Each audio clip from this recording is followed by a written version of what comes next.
या दोघी आहेत नणंद आणि भाऊजाई, गावच्या आजी माजी सरपंच आणि एकमेकांच्या विरोधक। दोघींमध्ये नातं असलं तरी राजकारण सुद्धा तितकंच टोकाचं होतं। या राजकारणात धुळे जिल्ह्यातील सोनगीर गावच्या सरपंच रंजना मोरे यांची सरपंच पदाची खुर्ची गेली आहे। ऑक्टोबर 2023 मध्ये येथील वॉर्ड क्रमांक 1 मधील पोटनिवडणुकीत रंजना मोरे सदस्य म्हणून निवडून आल्या होत्या, तर जानेवारी 2024 मध्ये त्या सरपंच म्हणून निवडून आल्या।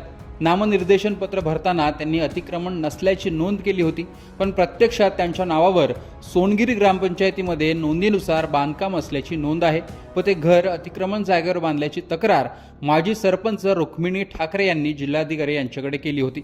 या तक्रार अर्जाची चौकशी झाली आणि गटविकास अधिकाऱ्यांच्या अहवालावरून रंजना मोरे यांच्या नावावरील मालमत्ता ग्रामपंचायतीच्या जागेवर अतिक्रमण असल्याचं दिसून आल्याचं नमूद केलं गेलं।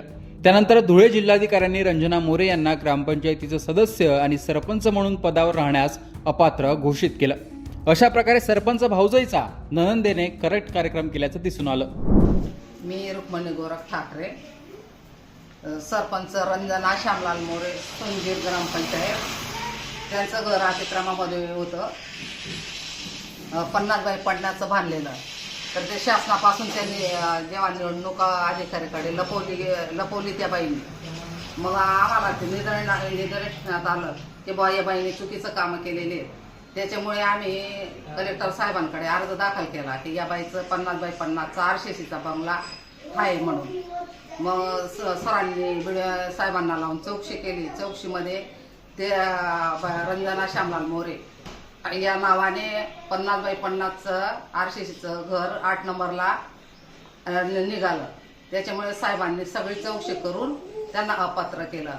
आणि आणखी दुसरं त्याचं घर आहे 12 बाय 24 होतं, तर त्याचं आता सध्या बांधकाम 3000 स्क्वेअर फूट चालू आहे।